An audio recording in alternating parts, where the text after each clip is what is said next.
Hello and welcome to the Finding Speed League Season 1 UK Tour here on Apex Racing TV and the Finding Speed YouTube channel as well. My name's Sam Fitzpatrick, alongside me is Jim Hodgson, and Sam Kumo is operating the cameras, and we are bringing you this round one of this 5-race season. 5 1-hour races in this community series.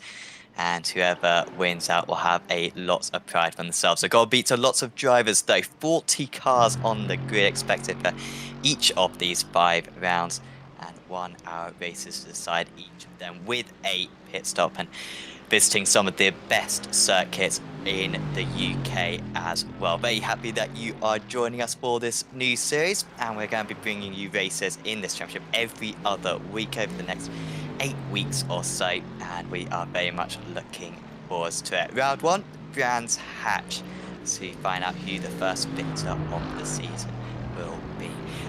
Once again, my name is Sam Fitzpatrick in the comms box. Jim Hodgson is with us as well, and Jim, it is pretty great to be at Brands Hatch. I mean, as a UK guy, I have a lot of attachments to this place. It's a proper classic circuit. Of course, James Hunt's winning rounds here and many other fantastic British drivers.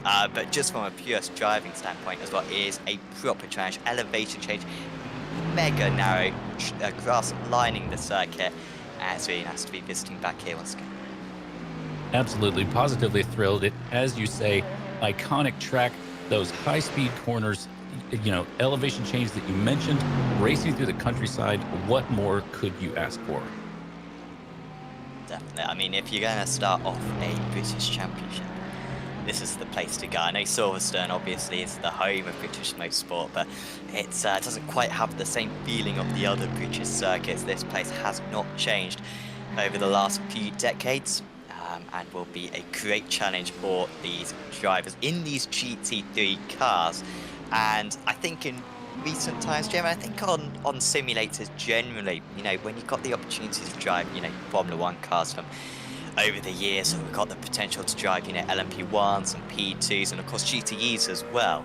We maybe forget just how quick these GT3 cars are, but they are absolutely mega. And I'm sure if I was ever in the passenger seat in one of these things, driving around a circuit like this, I would be screaming my head off. I am sure they are absolutely rapid, especially around this circuit. It's a very good car track combination. Maybe these GT3 cars are a little bit too fast, but some of the biggest series in GT3s do visit this place very often. It's a real good car track combo. Yeah, I couldn't agree more. I mean, these are some of my favorite cars. They look like, they look like the cars that they're based on. I think we all enjoy. I certainly enjoy that. It's, as you say, the cars might be a little bit overpowered for the size of the track, but at least we're on the larger configuration. And there's still some of those moments where it's, everything the car can do as fast as it can possibly go. So we're definitely in for a treat. A little bit of an opportunity to stretch the legs, but overtaking will be tricky. We're currently in a 1 hour 40 practice session. I've only got a couple more minutes to go, as you can see in the top left of your screen. We'll tick over the practice session, then we'll jump into a qualifying session. That qualifying session is going to be 20 minutes in length. All the drivers will be on circuit at the same time, and they can set up as many laps as they want. So maybe tyre strategy a little bit, something to watch out for that. And then, of course, as I've said a couple of times, 1 hour race coming up. You've got the pit stop as well. I think I've kind of covered similar races to this in the past, Jim, with this format. The sim races World GT Championship used to run pretty much an identical schedule or format to this one. I believe in that they had limited fuel, whereas this you don't, but that pit stop is going to be a big decision. The tyres will be degrading for these drivers. I think rather tricky to overtake circuit like this, it's going to be a tricky decision when to come into the pit. I mean, you can pit early, but then of course you might be in traffic and you're going to have old tyres at the end, or you might stretch it long. For the round one, and some inexperienced drivers out here as well, that's going to be a tricky decision with what to go for that. No question about it. And I believe we're running on 69% fuel today, so we might see a stop. What do you think? Yeah, I think the drivers have to make a mandatory pit stop, but yeah, that's 69% will limit their fuel certainly, and yeah, even if you're fuel saving a lot, I don't think you'd quite be able to get to the end. So yeah, I think that's going to be a necessity for the drivers. And will be something to watch out for. And I guess, of course, the tyres as well. Having to take them separately. Probably not going to have enough time to take tyres unless we get a rogue safety car, though. I don't really believe that would be a potential unless we do get a big pile up. But so yeah, will be tricky for the drivers to decide that. We are currently just ending the practice. We will soon take over to the qualifying session. Just a reminder of kind of why we're here, finding speed. The Finding Speed League on the Finding Speed YouTube channel. And of course, if you're looking to improve your racecraft, improve your experience on iRacing, improved as a driver, if you want to have access to some really high quality setups, check out Finding Speed. Watch all the videos. I watched one or two of them earlier on. Really were helpful on the iRacing sim to check out, and already quite a few subscribers as well. 1,500 subscribers. So certainly doing something very good at the moment is Russell Barnes.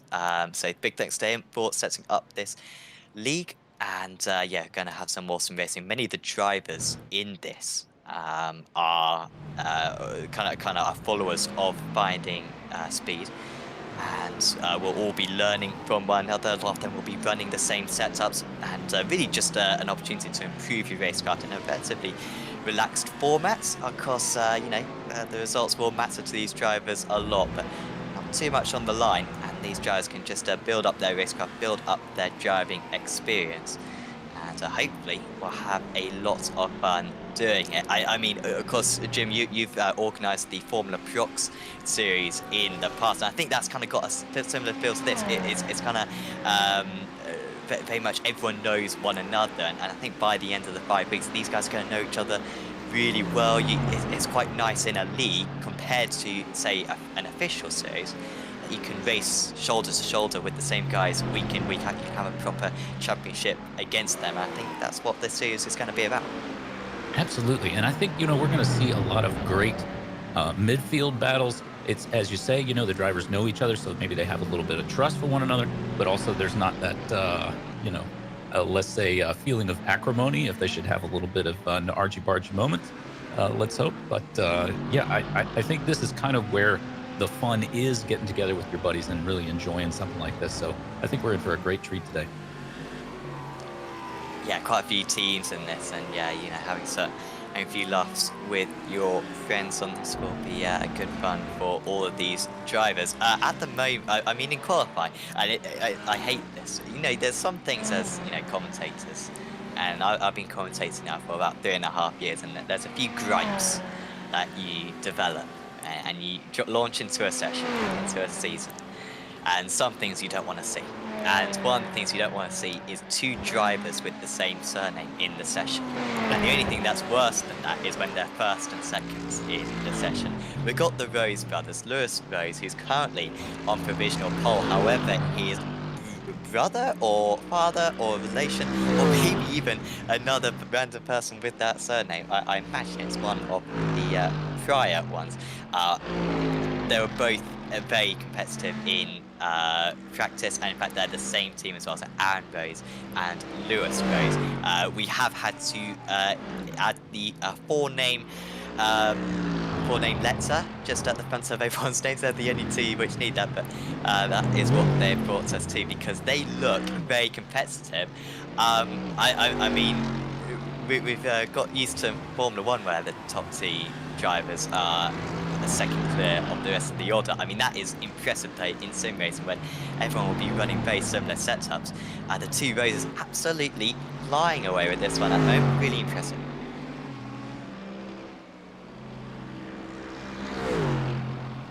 And I'm sure they'll try to keep that up. We've still got 16 minutes left of qualifying, so plenty of time for the others to try to put a bit of pressure on them if they possibly can. Vert's currently the closest driver to them.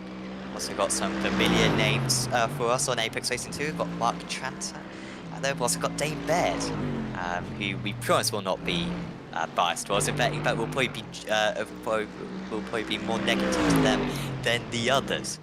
Frankly, at the moment they aren't doing very well, so we haven't got to worry about that. Mark Transit, to be fair, was very competitive in qualifying, but you can see, apologies, in practice, you can see so far many of the drivers not getting a representative lap in. It's quite easy to pick up a one exit. The drivers get 17 incidents as Aaron Race just goes to the pole position. If a driver gets 17 incidents during the race, they will get a drive through. And then for every 5 incidents after that, I believe, they will get another drive through. So it is something to be cautious for, these drivers. Got to be keeping an eye out for all of that. But in this practice session, or in this qualifying session, just about finding that perfect clean lap will be one of the most tricky qualifying sessions around a relatively long cycle compared to the other tracks that we're going to visit this season. And of course, keeping it within the confines will be a great challenge for these GT3 guys. Yeah, you bring up a good point about trying to keep people different. We do our best, but you know, when they're that similar, what can we do? Absolutely. Peter McKay, and I'm going to, you know, name and shame here, had an absolute mare the other day. He's been doing race reports for the Apex Racing Academy Porsche Cup Series all season long. And then all of a sudden we show him Trevor Humphrey instead of Bob Humphrey. Bob Humphrey, the championship leader. Trevor Humphrey, no disrespect to him, he may well be watching, but rarely inside the top 20 positions, frankly. And he managed to get them to compete in different classes as well. Absolute mare from Peter McKay. So we will try not to do that. But it will be tricky because they are at the top 2 on the grid, Rose v Rose, and it would be great to have a chat with both of them after the race, maybe one of their parents as well, see who is the favoured son.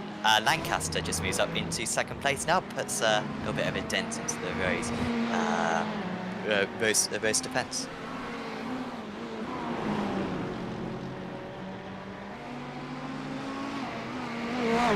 As Winbo also trying to improve, of course, driver from the Apex Racing League GT Championship, and notorious for some very good qualifiers is Emil Winbo, one of the best qualifiers in that championship. Only finished the championship, I think, outside the top 20 places, I think.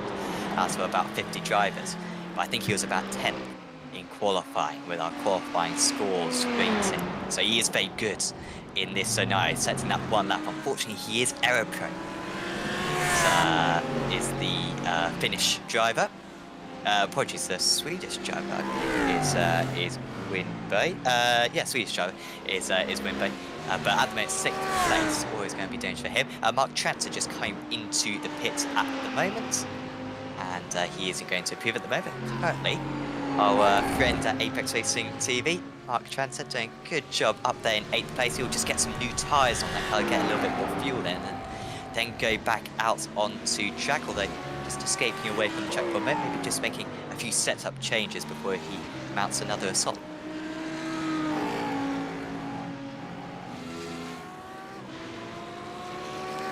Yeah, just 12 more minutes of the session to go. And you can see the track conditions there, 70 degrees Fahrenheit at the moment, and that is kind of early 20s in terms of degrees Celsius, maybe mid 20s in degrees Celsius at the moment. But it is getting warmer, 9 in the morning at the moment. So might just be getting a little bit warmer as the session goes on, and of course that will decrease the grip out on circuit. So it will be something for the drivers to just think about November the 7th. It's always nice to see a league admin actually set the correct date.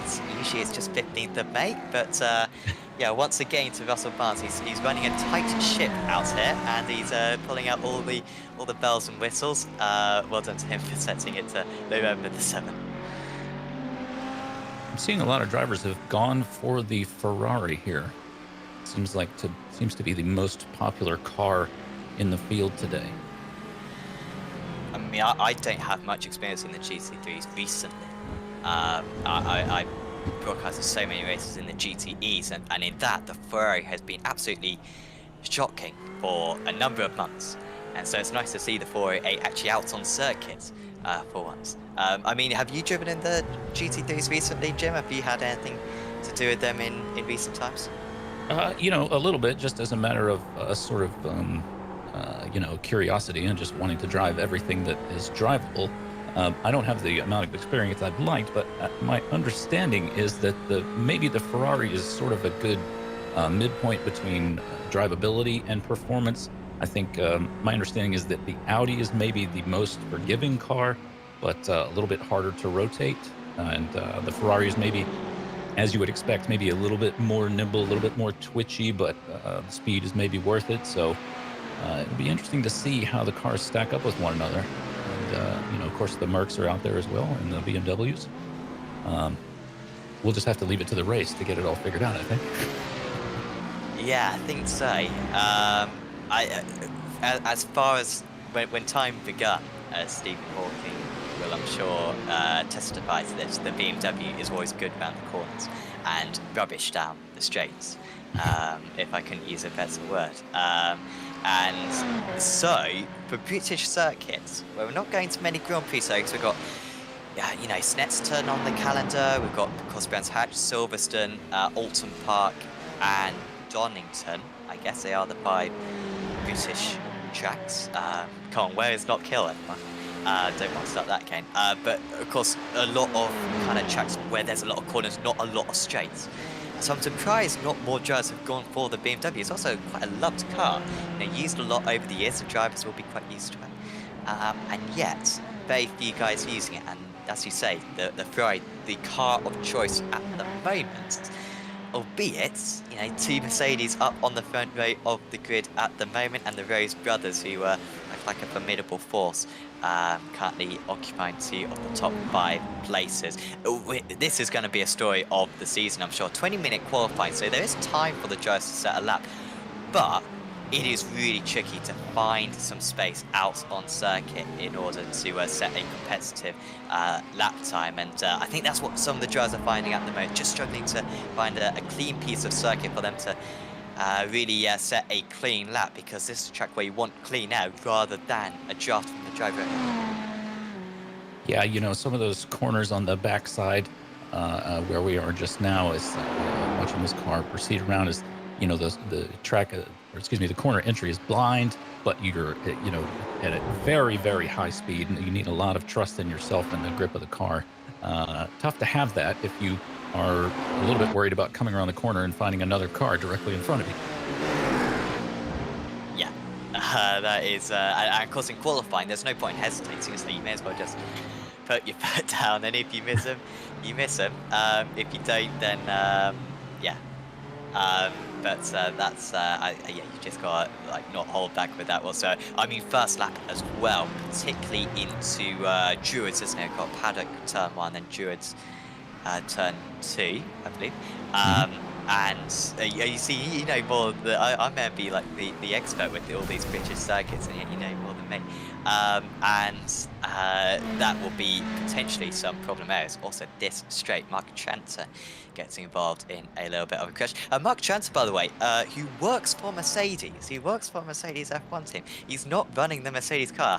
And Mercedes, if that's not a message to you that your cars aren't very good, I don't know what is, to be honest. I don't know if he gets a company car or something, Mark Tranter, but that is disgraceful going to the rival German brands. But there he is, with a smile on his face according to his profile picture. That's what a betrayal.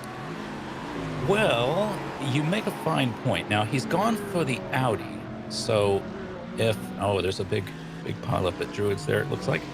So he's gone for the Audi. I think it would be worse if he'd chosen the Ferrari because, Formula One competitor. Audi's not figuring highly in Formula One at the moment. So if he worked for the Le Mans team, that would be different, I think. Then he wouldn't be allowed to drive an Audi or a Toyota.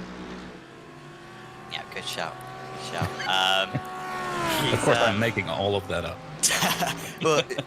well, hopefully some of his co-workers are listening along. I mean, I know maybe this is Spygate all over again. I don't want to accuse Mark Tranter too much, but I mean, this is the early signs of it. Is all I can say. This would be the first scene of a Hollywood movie.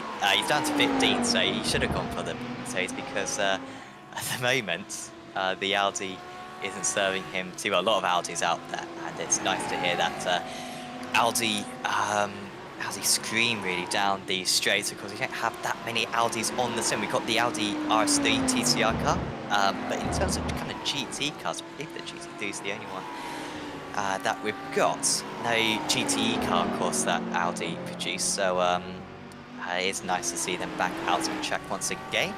Just seeing Ocurrence currently out on the circuit, currently in P30. We have got 34 cars currently who have set times. A couple of cars, of course, Russell Barnes, who will be starting from the back, and Isaac Allen. Not sure if Isaac will be taking the start or not, but they're just starting at the back. We are getting into the final few moments now, actually, I say final few minutes, we've got 5 more minutes, we've got the final section. If you haven't put in a competitive time yet, whether you've been stuck in traffic or whether you picked up 1x's on all your laps, this is where it starts to get a little bit of a sweaty time, to be honest. You need to start finding a decent lap time, because if you start 10 places further down than you ought to, then that's going to be a tricky 10 places to make up down a track like this. Well, you're absolutely right, and we do have a lot of cars within a pretty tight interval, which says to me, I'm seeing a lot of 122s, a whole lot of 123s. I think we're going to have a really good race today. I mean, a big field, as you say, but everybody's pretty close. Yeah, it's nice when we don't have a runaway leader, even in qualifying.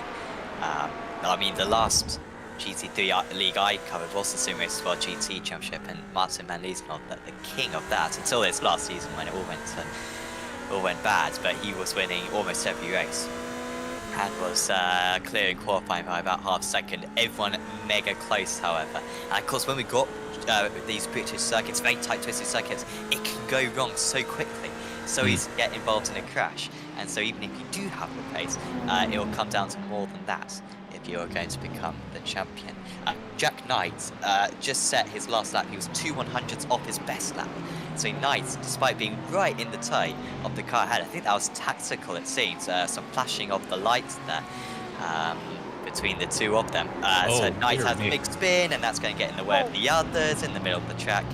And yellow flags for everyone else. Lots of incidents so far, but you can go back to the pits and get back out instantly anyway. I'm going to try to pull out some of my favorite British phrases today, since we're at Brands Hatch. I'm going to see if I can get some use out of "Oh my giddy aunt," "Oh dearie me," "Fill your boots." I'll try to think of a few more while I'm at it. Yeah, some Murrayisms as well, Murray Walker quotes as well would be ideal. I probably say them all the time, to be honest, and yet totally unaware in my British ignorance. At the moment, not many drivers improving at the top of the standings. Still the Roses in 1st and 5th. It's Aaron leading the way, but it hasn't improved for a little while. I think his best lap was on something like his 3rd lap, and I think he's on about his 8th lap. It's coming up as 11.6 on our screen, but that includes in laps and out laps, of course, so not totally reflective. And of course, you may not push on all your laps either. Just lining up now for another run. Billy Fletcher, who is a former driver, he might still run in the World GT Championship. Of course, used to be covered on Apex Racing TV, and a solid driver. Billy Fletcher was one of the top Pro-Am drivers, could usually get a top 10 in a very competitive field that. And so Fletcher up there in 2nd place, doing well at the moment. He will certainly be one to watch out for. Apart from that, we're not really aware of that many drivers. I mean, we know about Fletcher, we know about Winbo, we know a little bit about Mark Trent, but I've never seen Mark Trent drive. I've just spoken to him in the past, obviously. So a lot of fresh faces for us, and so all you viewers who thankfully are tuning in for this stream, you'll be learning these guys as we do, as we kind of picture together who is the fastest drivers out here. 1 minute and 30 to go in this 20-minute qualifying session. Yeah, interesting to me to see the Mercs at the top of the timing tower. I think that's something that we're all familiar with, a Mercedes 1-2. But just looking at the times, it does look like we are going to have quite a race on our hands. And of course, as you know, just because you're able to qualify quickly doesn't mean you're able to make that happen in the race. Yeah, getting through lap 1 will be a big challenge. for these drivers. I have to bring it up, by the way, and you'll get used to this, Jim, over time. But I once won a championship. I think it's the only championship I've ever won in the BSR Radical Championship, and actually beat some good drivers because they kept on crashing, whilst I had my one mission of finishing last in every race but not crashing. And this was, I believe, the first round of the championship. I think apart from breaking out my own teammate, I did quite well. I recall through the back end of the track, there was this massive crash in front of me, and I literally like skimmed past a few drivers. I got a 1x, and I was past before I even knew it. You know, as you were saying earlier, got blind corners around this place, and you just drive straight past it, and you don't even know what's happening. You just thankful that you still got all 4 tires, and that is going to be what this first lap is going to be about. There will probably be a few crashes on the first lap. I mean, these I think are good drivers, but it's just the way that this first lap is turns out. With, I mean, all you need to do is just dip a wheel onto the grass, don't you? And then that's it. You can easily have a pile up. So just surviving this first lap is going to be the big challenge for these guys. Yeah, there's that 1-2 punch of the Paddock Hill and then Druids. I mean, we do have a rolling start here today, so hopefully the drivers will be able to sort of keep themselves out of one another. But it is a tough, and I think as you well know, we'll see as the cars come around for their first flying lap. That's when it can get really nasty at that drop at Paddock Hill. Plenty to watch out for. Qualifying session, the checker flag is out, but the drivers can complete the lap that they are currently on.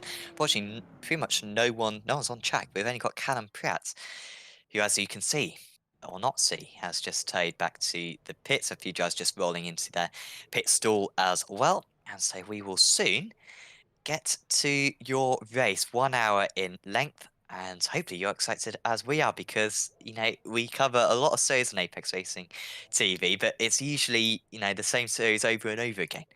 Um, we don't usually get a brand new championship like this, because this is the Finding Speed League, all GT3 cars, and big thanks to Finding Speed for letting us broadcast this, of course, on their YouTube channel, and of course setting all of this up, and of course a fantastic community, Finding Speed, all about improving your competitiveness on iRacing. And so if you're looking to get any kind of driving tips or tips about iRacing generally, go to Finding Speed. If you're watching on Apex Racing 2, go to the Finding Speed YouTube channel, give it a subscribe, and, you know, watch a few of their videos. And also, of course, if you're on the Finding Speed YouTube channel, if you haven't already subscribed, do subscribe right away and check out those videos for yourself. And you can have access to all those driving tips, and also really useful setups, which are so important, especially if you've got a rush schedule. Just jump into a session, download the setup, and you're away, and you know that you've got a competitive car underneath you. We've got plenty of time with this. The drivers, we don't do a full formation up. We should do a full formation up. Got 2 corners, so I'll have to kind of rush through this. I've got 2 minutes of gridding up. Aaron Rose on pole position, Billy Fletcher alongside him on the front row of the grid. Then it's Christian Furtz in third, Robert Lancaster alongside him on the second row. Then it's Lewis Rose, Brandon Coates, the top American driver. Jack Knight starts in 7th. There's Emil Winbo, Mark Tranter, Adam Groves, EJ O'Donnell Lines, Igor Bembic, Chris Southey, Matt Jackson, Stein Van Nylen, Silas Craig Volek, John Dinkel, Nick Cabre Sindrau, Jim McIntosh, Chris Tapaye, Dane Baird, Chris Guyem, Aaron Lord, Callum Pratt, Max Christiansen, Tom Hutchins, Harry Weir, Paolo Antonieri, Luke Davis, Dan Ocaranza, Dave South, Levi Gaffeni, John McClellan, Alexander Roggenbuck, and Russell Barnes taking the grid right to the end. Russell Barnes, of course, is the man who has organised this all up. He'll be starting from the back, though, 5th place. Now, if Russell wins this race, then that is testament to his driving ability. And if he can win this race, then you should listen to his videos, to be honest, because clearly he knows something that I don't. Yeah, we've got 20 more seconds of this gridding up process to go. It looks like Isaac Allen isn't going to be able to take the start. Yeah, we just wait to see what's going to happen on this first lap. It's really tricky to tell what's going to happen, but it's going to be an important first lap, absolutely, Jim, isn't it? Because whatever positions you're in after the first lap, it'll be tricky to overtake beyond that. I think so, although I think we're going to see a pretty dynamic field just because these guys will be feeling each other out today. I do want to echo what you said about thanking so much Richard Barnes for setting this up. I appreciate it. We're really looking forward to this today. Here we come around to the start and finish. Here we go. Got Angos on the pole position. He puts his foot down and we are away racing. It's a Luxem 24 1-2 at the moment as they head into turn 1. And then Finding Speed UK Tour is underway for the season. Winbow with a poor start, he's dropped back. Also Bembic as well. Has been a little bit of a clash further down. There's quite a big gap further down the order, and that is why a few drivers spinning off the track. Little runner on the outside of paddock, and Dane Baird as well is into the wall. That is a big shame for Dane. But it's Aaron Rose still leading the way. Furthest up change has been Lewis Rose, who's got past Robert Lancaster, who's dropped down a couple of places. Lancaster also Braden Coates as well, having a bit of a poor start. Jack Knight up a place. Igor Bembic having to tow back to the pits. Here comes Lewis Ward. He's got Lewis Rosso. He's going to try to gain another place. Just has a look down the inside, but no way for him. Trying to make it a Lux Sim 1, 2, 3 at the moment. Other big gainers, John Dinkle with a fantastic start. Starts at 17th, he's up into 13th. And I think, Jim, partly due to the field being slightly more spread out, we've actually been able to avoid most of these problems so far. And the drivers, apart from that one incident at turn 1, have driven exceptionally well. We do seem to have a pretty good snake going on here, a pretty good little conga line. I'm certainly enthused about that pack at the front of the field, at the sharp end of the field. Nice bunch of cars, all together. It seems to me we're going to have a great race today. It's not, we're not seeing people, as you say, completely breaking away into the distance. But yeah, I think there were some cars that got a little bit loose there coming down toward the paddock hill, and that caused some brake checks and some of these sort of inevitable troubles in the gravel trap there. Sorry to see Dane Baird caught out. I happen to know that he's a fine man. I wouldn't go that far. One of the worst men, in my opinion. Dane will be back next week, hopefully. He hasn't got a good run around this place. I think I've only seen Dane drive twice, and one of those races was here at Brands Hatch, and that went better than what that turn 1 went, which, but not much better, which kind of shows. No, that wasn't good. That was in a V8 Super Cup, so slightly different. But once again, Brands Hatch not a happy hunting ground for Dane Baird. Robert Lancaster, these front guys with a bit of a gap between one another, but Lancaster, who qualified up in 4th place, really good job for the RPM racing driver, is just dropping back at the moment. He's got Braden Coates, who also dropped a place in the first lap. Mark Tranter, at least one of the Kairos competition drivers are doing well. He's actually got his teammate as well, EJ O'Donnell, right on his tail, 8th and 9th places, as Luke Davis just tows back to the pits as well.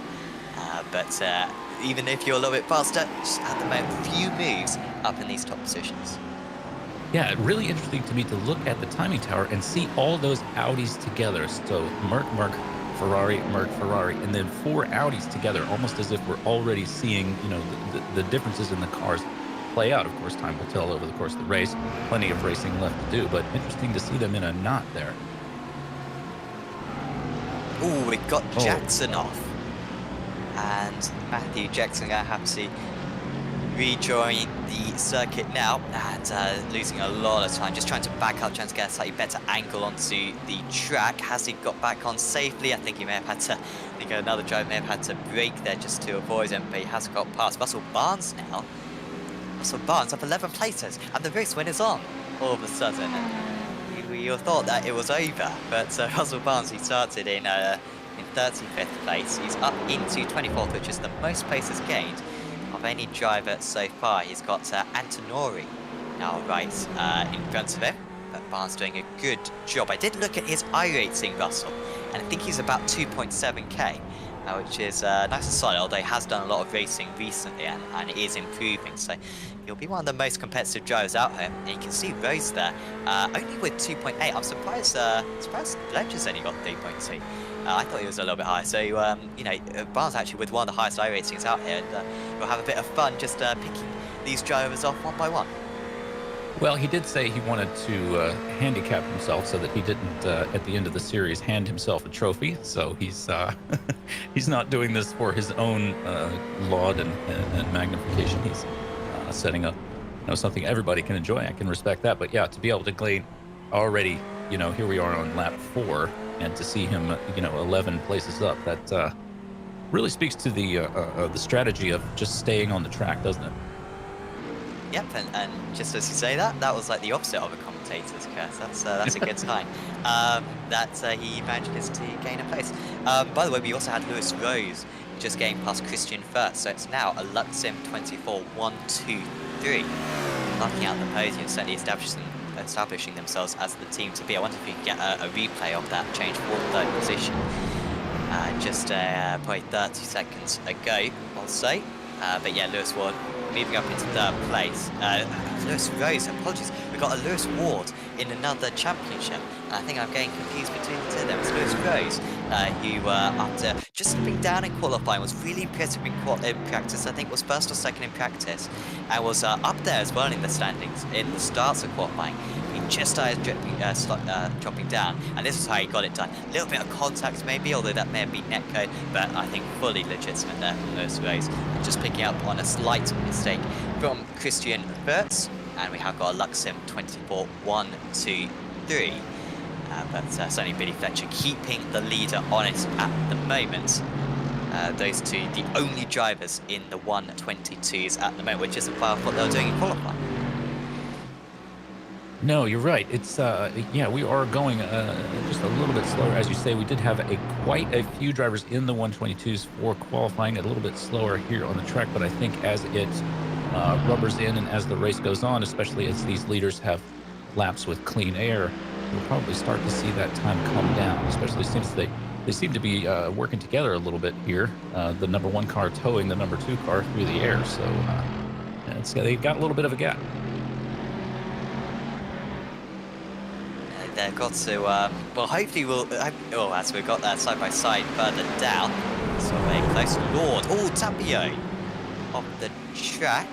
Oh, and he's crashed as well into the 21st position of the car. That was Winbo, I think, that he's just hit. And there might be damage on that car. Can Tapio get back to the pits? No, he can't. He's going to just tow back.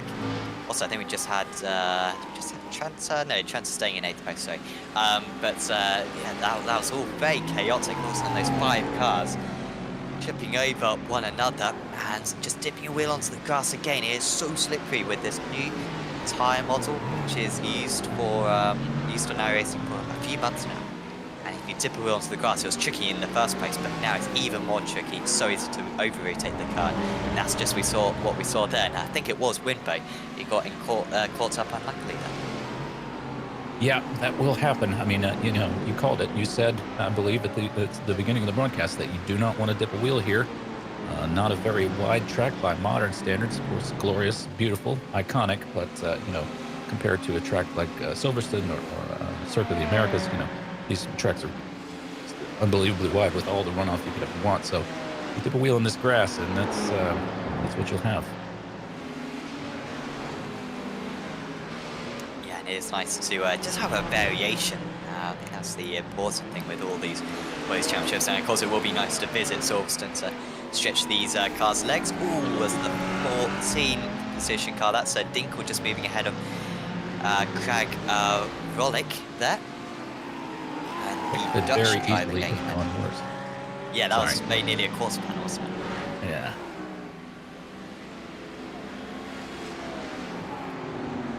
Oh, we've got Tranter. Tranter. Oh, no. Well, he's left his mark. Unfortunately, that's an easy one. I'll have to think about this for the rest of the season. He's down to 14th. He's I was going to say he's around his teammate, but unfortunately Winbo's, of course, had troubles, and of course Dane Bears has had troubles as well, so not a good start to the season for Kairos competition at the moment. Dane Bear did tell me how to pronounce that. I believe it is Kairos, not Keros. It's Kairos. I believe, and Trenta in 14th place. And like I said many times, it's tricky to take around this track, and these will be tricky positions to move back up. He's got Craig Rollick, who did make a move, to be fair, on another driver a little while ago. Maybe that was Dinkle on Craig Rollick a little while back. But Trenta now right on his toe. He's got to start making these moves. We're nearly 10 minutes into this 1 hour race now. Yeah, right you are. So far, you know, we've seen a few incidents, but oh, there, shouldn't have said anything. Although, ooh, get it back. Oh gosh, that's the worst moment, isn't it? When you've rejoined, you're terrified of the cars that are coming behind because they're, you know, you don't want to create an issue, but you get that feeling in your mind of the place that you just lost, even though you lost it. I mean, that looked like an unforced error to me. But you have this feeling in your mind of that was my place. And you want to get back on the track and get back to your place. So the car is sliding all over. You got to just wait, settle it down, and take a breath, and then go at it again. Definitely. Yeah, you just need to reset your mind, don't you? I think that's the case with any sport. I mean, if you can see the goal in football, you'll think, oh, we should be ahead, but you just got to think in the moment, guess what's happened before. Restart again. Who is that just in the Ferrari a couple of places ahead? That is Aaron Lords, I think. I like the way that they've done the grill on that. I've just seen the M, maybe it's just the M place. I'm not even sure if I've got his livery probably correct, but I do like the way that they've done the yellow highlights there. Not too much on that car, but pretty good. Anyway, we don't have to do a livery of the season in this, but we will still make an unofficial one. I'm sure we'll come to some conclusions by the end of the season. I kind of like Guillaume's livery there. It's got he's in a BMW, but he's got sort of a Patronus colors. So, interesting choice. Looks a little bit like a drift car with the colored wheels. It does. Yeah, absolutely right. Yeah. I don't think that is the Patronus turquoise. I feel like that's a slightly different colour, which looks a little bit odd. I see, why is Mark Trenta not running that livery? I mean, come on. Mercedes F1 man. I mean, just get the livery off him. Yeah, I mean, it won't work particularly well because of BMW, not an Audi, but it'll still work in some sense. Mark Trenta really letting down the side there. Winbo trying to get past here, trying to get past Guillaume, but he cannot do it at the moment. We've got Barnes just behind, Russell Barnes, or another driver actually got by. Of course, yeah, it's the league organizer, and he's up 14 places now. And if he can pass Winbo, and Winbo's a competitive driver here, that would be very impressive. Guillaume probably doing the wise thing there, lifting out, letting these guys go, and just minding his own business. But Winbo and Barnes well out of position. We will see these guys, I think, fighting for podiums at some point this season. But at the moment, fighting over 19th and 20th. Has Barnes gained 20 places now? 17 or 18, surely. Because we started with 37 cars? 15 at the moment. Started 35th. Up into the top 20 now. Highest gainer so far. Nothing to sneeze at. No. Yeah, I mean, next highest gainer is John McLennan with 8, and he started 33rd. He's up into 25th at the moment. It's McLennan. Also, Callum Pratt, actually, I am blind seemingly. In the 999, he's gained 9 places so far. The Australian driver, the only Australian driver out on circuit. Also, Max Christensen, to be fair, is also Australian. But hopefully he doesn't get in too many wheel-to-wheel battles, because his ping is going to be absolutely shocking. But at the moment, he's somehow avoided all the crashes, and he's doing very well. As Van Nyland just gets ahead of Southey a bit further up. The Belgian getting ahead of the Brit. That's for 10th place. And yeah, Scott now up into those top 10 places. He's up 5 places himself. I think we have 3 Aussies. Christensen, Guillaume, and Pratt. Aha, you are right. Yep. Once again, I'm blind. Need to go to Specsavers. How you going? Oh, Fletcher is getting ahead. He's getting ahead of Aaron Rose. We have a change for the lead. And what is that all about? Fletcher has been all over the back of Aaron Rose so far in this race. He's got the gap down to a couple of tenths of a second at times. but that just seemed like Aaron Rose gave that to him. We'll have to get a replay of it because Yeah. we tried to switch to it immediately as we saw it occur, and this is what happened. Was it a mistake from the lead driver? That looks like it's just a lift-off there. He's almost let his teammate past. I think so, yeah. Although I think the number 2 car gets a little bit hot here into turn 1, but he manages to control the slide. That's, well, maybe not even, but yeah, that definitely looked like a, here, you can have this. I don't know what their mindset is with that. Maybe, I don't Tire know. saving, fuel saving.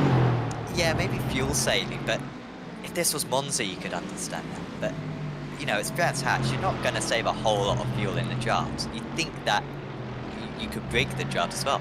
I don't know what the logic there for Aaron Rose is. They'll probably be in the same Discord as one another, or whatever communication device they use. And so they've coordinated that between themselves. And so Billy Fletcher started in second place, a 10th off Aaron Rose in qualifying, leads this race by 8/10 of a second, and since that move has been able to extend that a bit and maybe even be out of draft range. The draft isn't particularly strong in these GT3 cars, of course.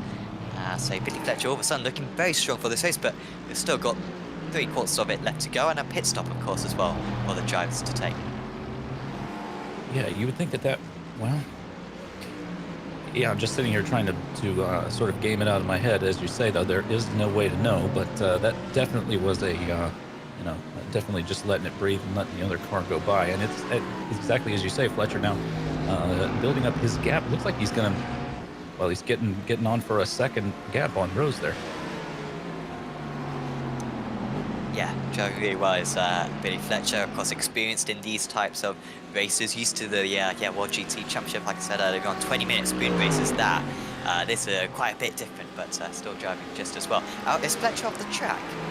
He's all of a sudden highlighted red, but he must have just dipped a wheel onto the grass. And of course, these drivers will get penalties if they pick up too many incidents. 17 incidents, you get a drive through, and it is short, you know, pit lane rounds here, but obviously you don't want that to happen. So you just gotta watch out for that, because every time you do dip a wheel onto the grass, you do pick up one of those incidents. I think he did pick up a 1X, but it's, yeah, I think it was just a dip in a wheel. Looks like he's got 2 for the session so far. That's not bad. Yeah, that's not too bad for him at the moment. So too much to worry. Dane Baird in 30th place. He's about to be lapped. Yep, just about to be lapped. Has got a clean car though now, Baird. He could go to the end. He doesn't have to pit, but he will have to pit for fuel. So in the rules, he doesn't have to pit, but he will run out of fuel if he doesn't. So I would advise for it. Ooh, Baird with a mistake.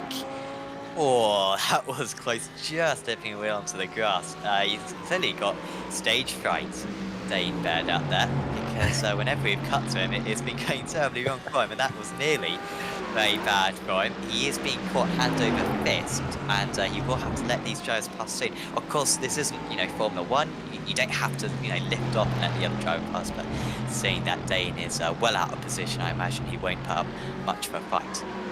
Yeah, we're just seeing the lights beginning to flash on Fletcher's car there, letting Baird know that he feels he's getting close. Whether he's actually in contact or not is another matter. But yeah, I think Baird can feel the weight of our judgment whenever we cut to him, and that's what caused that little wiggle there, I think. Yeah, poor guy. And of course, team manager, team owner. Christian Wirtz has made another mistake at turn 1. And remember, that's how he lost the position to Lewis Rose earlier on in the event. And he's made another mistake at that corner, something going wrong for him right there. And these mistakes will be costing him quite a bit, because he was keeping up with the drivers just ahead. I mean, he's pretty much maintained the gap to the top 3 since the early stages, since he dropped out of 4th, but that's straight away giving up about a second and a half. Yeah, in the first sector, 9.2 for the drivers ahead, 10.9 for Christian Wirtz. So that's a second and a half gone. I'm also getting really confused because you've got Christian. Did you have Christian Wirtz, F1 driver? What's that his name? I can't remember, but I keep on getting confused between the two of them because they sound similar. Well, Brands Hatch really seems to be rewarding its countrymen today. We're looking at it, the top, what is that, 5 places are UK and Northern Ireland drivers. And we don't get put an American driver down there in 6th, Braden Coates, pelting along. There he is. But the UK drivers certainly seem to know their Brands Hatch, don't they? One assumes they'll know the rest of the tracks in in the series as well, won't they? Yes. But yeah, definitely. That will be as Dinkle and Tranter, I think, we were quite close at one point. Maybe not. 12th for Dinkle, 13th for Tranter. When we get to Snetterton in particular, and quite Alton Park as well, that will be very useful to know those circuits, because they aren't visited that much. Alton Park, fortunately, now a free circuit, which is brilliant. So thanks to iRacing for making that a free track. I think it might have been the first European free circuit. A few of the American ones are, but none of the European ones are. So Alton Park was a welcome addition, and in the series that I've been broadcasting, plenty of championships visiting Alton Park. Now that that's free, it's very much a go-to for many of the series. So I think a few drivers will know that one, but Snetterton is one of the most disliked circuits on iRacing. I live about 20 miles away in the wonderful county of Norfolk.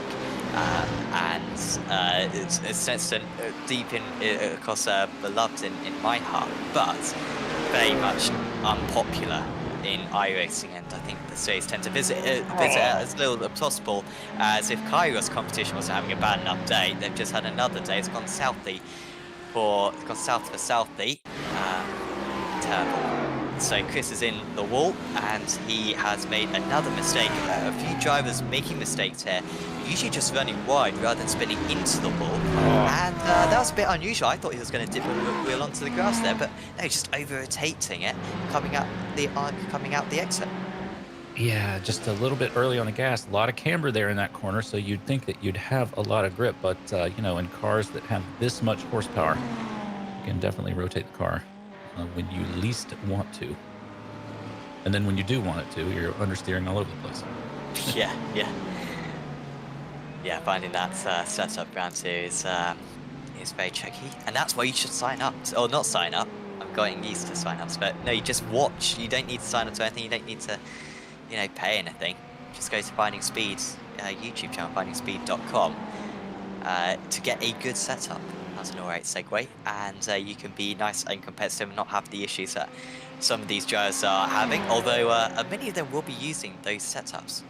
But of course, I don't think it's a fixed setup series. They have got the choice of what setups they want to use, but using the driver tips from Russell Barnes, of course, Finding Speed, and it will be helping a lot of them out. So certainly do check out the YouTube channel for tips on iRacing, and a really good community, as this race has so far shown.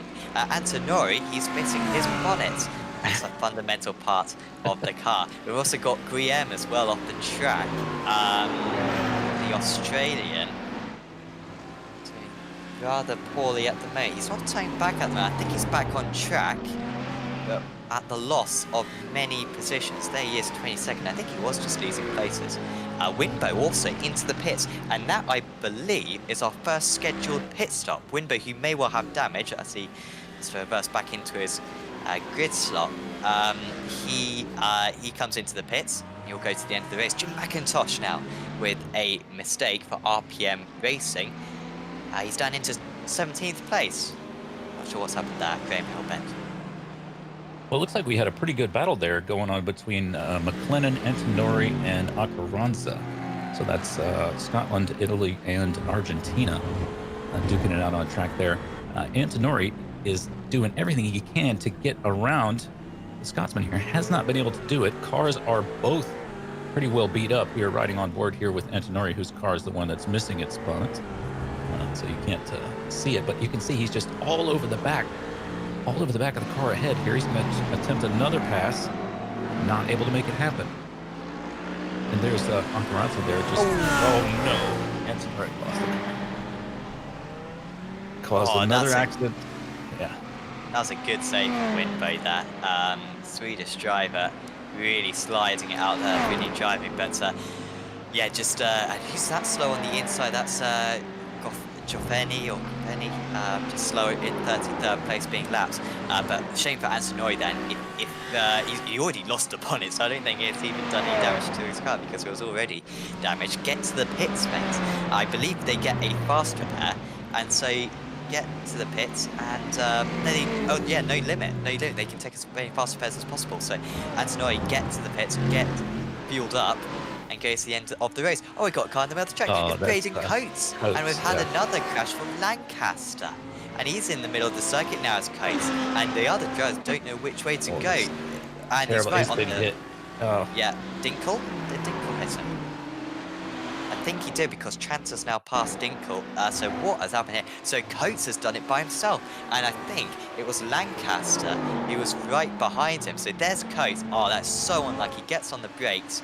And Lancaster hard into the wall. Ho ho! That would be a broken spine in real life. And Lancaster will have to go into the pits to get that car fixed. And really just not knowing what to do there was the Audi driver in the middle of the circuit. And a couple of others got involved. Coates has actually gone back to the pits, and so too has Lancaster, just to fix that damage. Unfortunate, yeah. Unforced error there. We were just talking about dipping the wheel. But yeah, you hate to see it. For Coates was running well in about 6th place. Certainly not going to hang on to 6th place now. But we do have plenty of racing left to go. Not even at half time yet, so anything could happen. Yeah, now the drivers getting quite spread out across the track, very much car spreading across the entire circuit. Adam Groves now up into 7th place after all of that. The top of the drivers who have come into the pits is Lancaster. So Robert was very lucky, if you can say that. I know he was quite unlucky in the first place, wasn't he? But he was quite fortunate, I guess, that he was quite close to the pit entry, and so he only had to survive a couple of corners before getting into the pits and using one of those fast repairs. And so Lancaster now just going to the end of the race with the fuel that he's got. No new tyres, of course, for Lancaster. A little bit more fuel in that car, and so he will be slightly slower than what he would have otherwise been. But fortunately for him, he's in 17th place. He's got a bit of fresh air just in front of him, so he'll be able to pound in some good laps. And we'll hope that he can still get at least a top 10 out of this race. He might even be able to fight for a top 6, I think.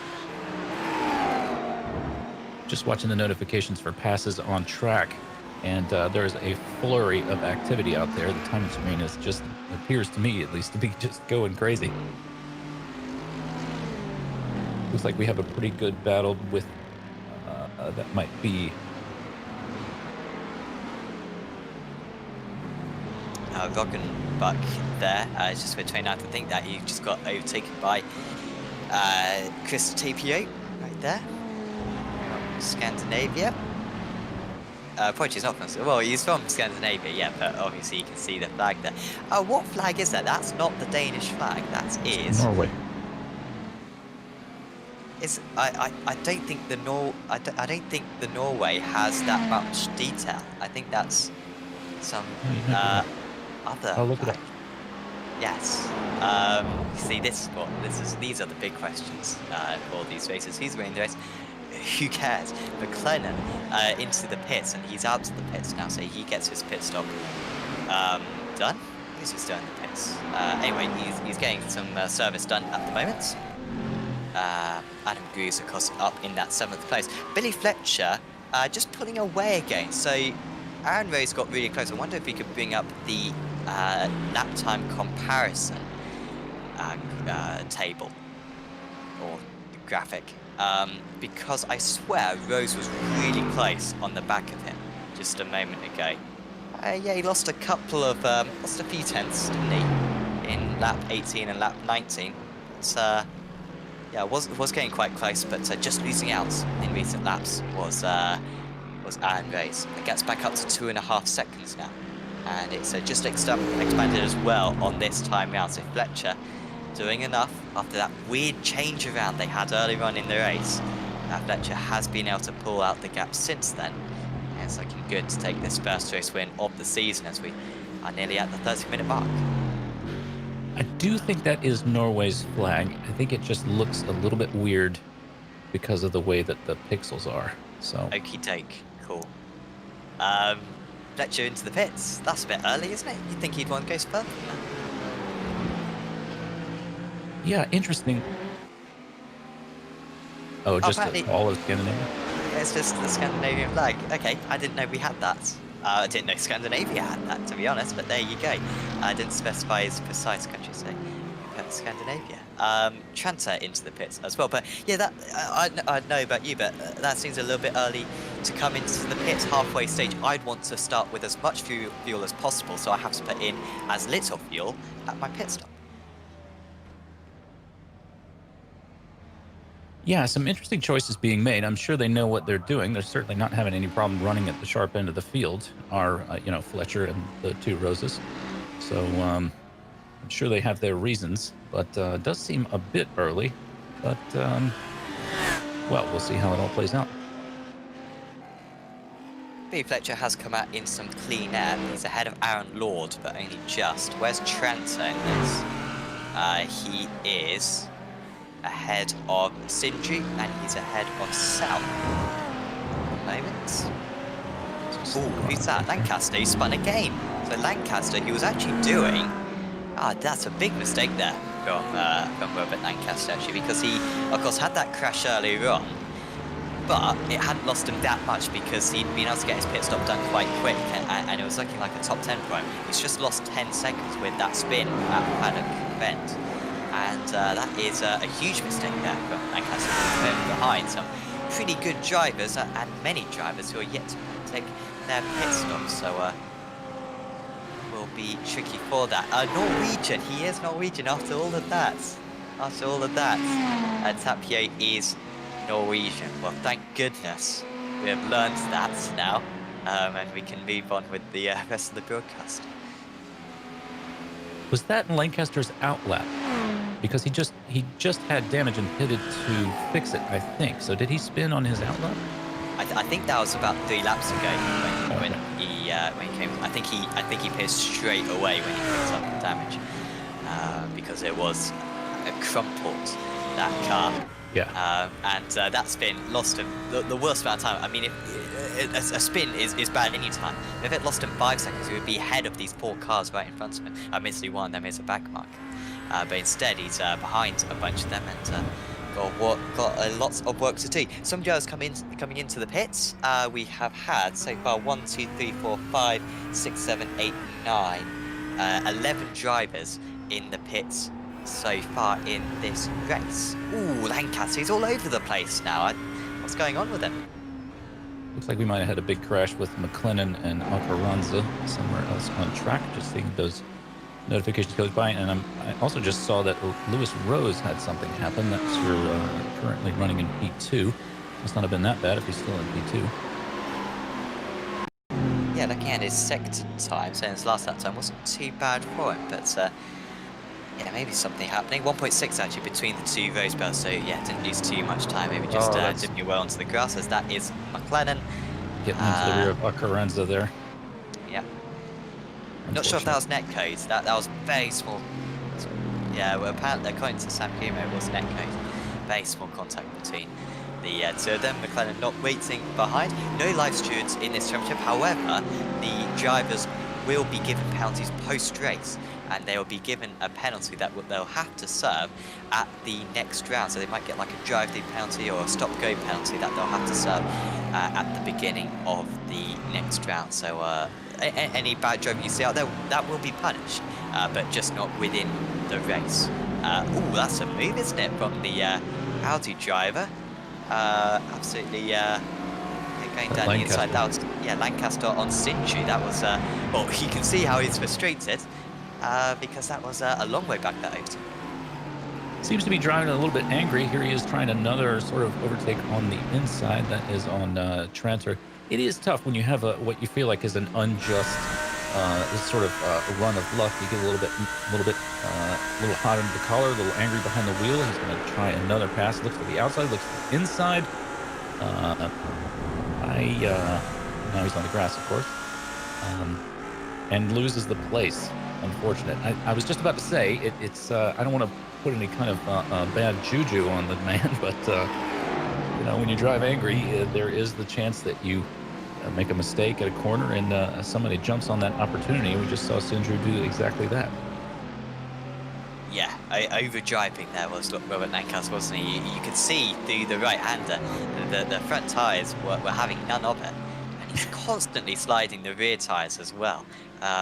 Maybe his... I don't think he was particularly aggressive earlier on, but having a tough time. But Harry Weir doing an awesome job. He's actually yet to pit, is Harry Weir. And he's doing so. That's really impressive that he's keeping these guys behind. I mean, impressive in one sense, pointless in the other sense. But we'll focus on the former for now. It's almost into the back of Sindri was Lancaster. They all got really held up, and Lancaster is so aggressive right now. He's putting his car down the inside every corner, and those rear tyres. Gotta be, yeah. It's gone, seemingly. I don't know what's going on with that. I don't know if there's like some glitch with the damage that he picked up earlier on, but he has absolutely no confidence in that car anymore. I wonder if Weir's tires are beginning to go off a little bit. He has been out there for the entirety of the race until now, and it looked to me, just in Druids, like he was taking a little bit more of a karting line as opposed to what you would expect to see in one of these types of cars, as we see Lancaster dip a wheel yet again.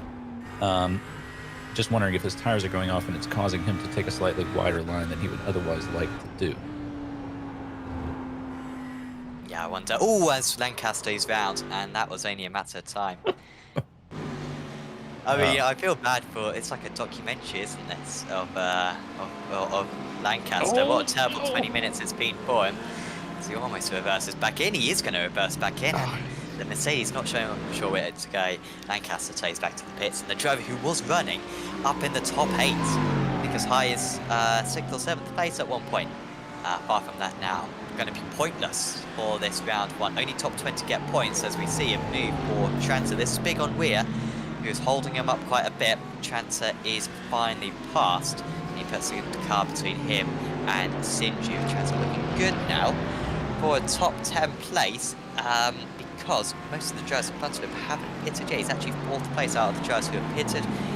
We've got Billy Fletcher, the only one of the front-running drivers who has so far come into the pits. Everyone in front of him still yet to come in for their mandatory pit stop. I think Weir's got to feel good about his defense there. We saw him just as he came across the start-finish line. He turned in a green lap, so that was his fastest lap of the race. A pretty good lap for him anyway. So he did the best that he could to defend, and he was, running at the top of his game in terms of defending from Tranter there, but just eventually got that pass done, did Tranter. Yeah, well, it was good defense, and of course not to make a mistake like that is really impressive. Hutchins and Winbow. Winbow passed up into 16th, and Hutchins losing. Sorry, is that Winbow? No, yeah, Winbow. Yeah, Hutchins. Yeah. Sorry about that. Griem now just on Hutchins' tire, who has come into the pit, but on lap 1, apparently did Hutchins to pick up a fast repair. So Hutchins will have to pit later on in the race just to get some more fuel into that machine. He won't be able to go to the end of the race. The drivers are limited to 70%, like he says earlier on, and so they and usually a full tank will last you throughout this circuit, quite a low fuel consumption circuit, I believe this, probably about an hour and 5 minutes, so 70% will probably last you about 45 minutes probably. So they're reaching the limits of the fuel tank. Expect everyone to be in who hasn't already been within the next 6 or 7 minutes or so. Certainly within the window, as you would say. We're seeing Weir here still defending with Sindri. Great 3-car battle here, sort of in the middle of the field. And I think, if I may say, I think this is what this series is all about. Having drivers that being able to race all up and down the timing tower, and that's what we're seeing between these 3 cars here. Tranter, of course, as we were just saying, did get around to Weir previously, but they're still all battling for it, and it's all to play for here. But we're only talking about, 13th, 14th, sort of down the timing tower, but they're still having a lot of fun out there. Yeah, you wouldn't guess it's for those positions. So far, very clean driving. Does seem as though Weir has that weakness through Big move. turn one, and Sinji will take advantage of that, and he's straight past. We're giving that up pretty easy. Once the driver went down his inside, he was like, well, yeah, you can have that one. A bit of damage on that bonnet as well, but he seemed really quick down the straight, going down into the final corner. First into the pits, so that is another one of the front runners who has come into the pits now. So far, only Billy Fletcher, the only top driver who's come into the pits. Interesting, I'm just seeing Russell Barnes, who of course, it is Barnes, who of course started in 35th place, up into 12th place, has made a pit stop as well as Barnes, having an awesome run. He's actually 5th place out of the drivers who have come into the pits, and he took much less fuel at his last pit stop. He only took 16 seconds of fuel compared to everyone else 22 seconds. So Russell must know something, or he's deploying some hacks or something to give him some extra fuel. But he's up into 10th place now, partially thanks to that very short pit stop. But I wonder if he'll be in trouble later on. Meanwhile, we were seeing Furtz come into pits. Furtz has had a terrible pit stop. What has happened to Furtz? I think I do know what's happened to Furtz. But I think he's got a pit entry penalty, which we see so often around this track because the pit entry line is very strict, and you've got to get onto the right side of the circuit in time. Someone always does it in each race, usually many drivers do it in a race. And it seems like that is what Furtz has fallen victim to, as we'll get a replay. If you're not over the white line, then you're going to get the penalty.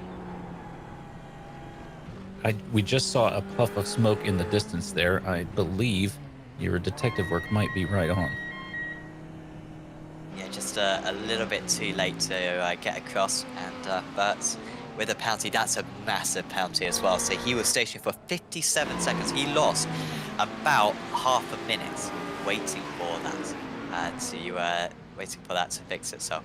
Knight into the pits, so we've now got Billy Fletcher up into second. What's happened to Rose? I think Rose has done the same thing. Lewis Rose has got the exact same penalty, and the driver who started in 5th place, he got himself up into third. He had a great chance at 2nd place, has made the same pit entry error, and he's going to lose a half a minute, and he might not even get a top 10 tonight. Unfortunate, you hate to see it. This kind of, that's.